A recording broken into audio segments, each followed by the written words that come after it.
Salut les gars, aujourd'hui on se retrouve pour une nouvelle vidéo et aujourd'hui les gars on va vous apprendre à faire 5 passements en parcours. C'est parti. Ok les gars, on a classé les passements par ordre croissant de difficulté. Donc en premier lieu, le saut de chat. Donc le saut de chat c'est vraiment le saut basique en parcours qui consiste juste à courir, s'appuyer contre un mur et bien j'insiste, passer les jambes entre les mains et pas sur le côté ou comme ça. C'est vraiment entre les mains. C'est vraiment le saut le plus basique. Donc vous courez, vous prenez appui avec vos mains sur le muret, vous montez bien les genoux à la hauteur de la poitrine, vous ramenez les genoux au pec et hop, vous poussez à l'aide de vos mains et vous passez le muret comme ça. Et c'est vraiment un move les gars qui se fait, il y a pas mal dans les jambes parce qu'il y a la course d'élan et au moment où vous arrivez avec le muret, c'est vraiment tout dans les bras. C'est hop, c'est un mouvement rapide et efficace. Hop, je pousse et je monte les genoux au pec et hop, et je passe. Je mets un peu en avant les jambes et j'atterris et à l'atterrissage on amortit bien avec les jambes pour passer en avant. Donc deuxième passement ça va être le speed step. Donc le speed step les gars c'est un passement où vous allez avoir besoin de courir vite. Ça se fait en 3 temps. 1, la main, comme ça. Ensuite 2, ça va être la jambe droite si vous passez de côté. Et 3, la jambe gauche qui passe entre la jambe et le bras pour atterrir et pour aller devant vous. Donc comme je l'ai dit tout à l'heure les gars, c'est un mouvement qui se fait très rapide. Donc c'est efficace pour tout ce qui est fluidité. Quand vous courez vite et que vous voulez sauter au-dessus d'une barrière, hop, vous l'utilisez hop, pour sauter et pour continuer à courir après. Donc c'est un mouvement très utile et surtout après vous pouvez continuer à courir tout en ayant la même vitesse. Ok les gars, troisième passement, le lazy. Le lazy, hyper simple, c'est en fait un saut de ciseaux, donc hop, hop, mais vous rajoutez votre main pour plus de fluidité et plus d'aisance. Pareil, c'est 3 étapes.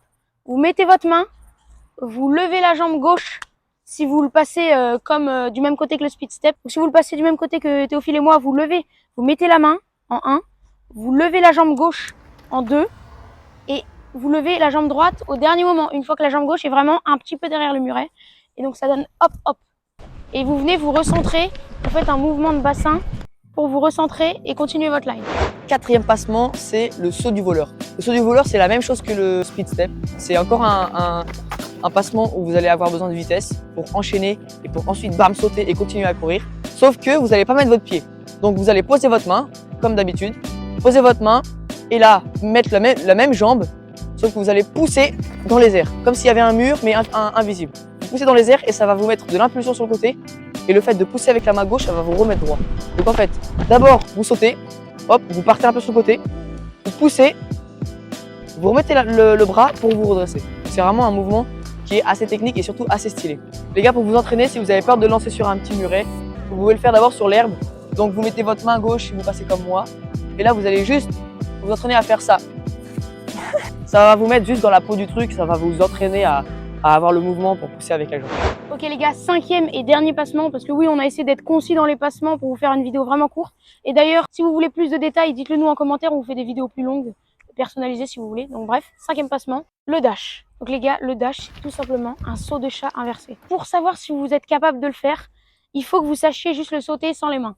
Première étape, vous sautez, vous mettez vraiment vos jambes de l'autre côté du mur, 1, 2 de l'autre côté du mur, et au dernier moment, parce que vous êtes un peu sur le dos, pour vous écarter du mur, vous faites un mouvement de hop, je pousse et je continue ma course d'élan. Donc c'est vraiment, je saute, 1, 2 et je pousse pour m'écarter du mur. C'est vraiment comme ça. Et donc le dash, c'est vraiment un move que vous pouvez caler dans vos lines. Et donc c'est au moment où vous êtes derrière le mur, vous vous poussez du mur pour vous redresser et vous remettre en position de course pour courir et garder plus de fluidité dans votre course. Merci beaucoup les gars d'avoir regardé cette vidéo. On espère que vous allez vite réussir à placer ces 5 passements dans vos lines de parcours et vous pourrez enchaîner, vous pouvez même les enchaîner les 5.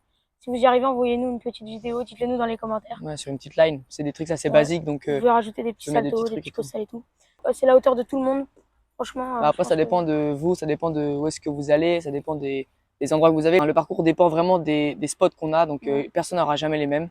Mais donc voilà les gars, tryhardez bien ces tutos. Likez la vidéo si elle vous a plu, les gars, mettez des petits commentaires. Allez checker les petites vidéos qui s'affichent en haut. Et abonnez-vous bien sûr, si vous ne l'avez pas encore fait. Et surtout les gars, n'oubliez pas, make it freestyle.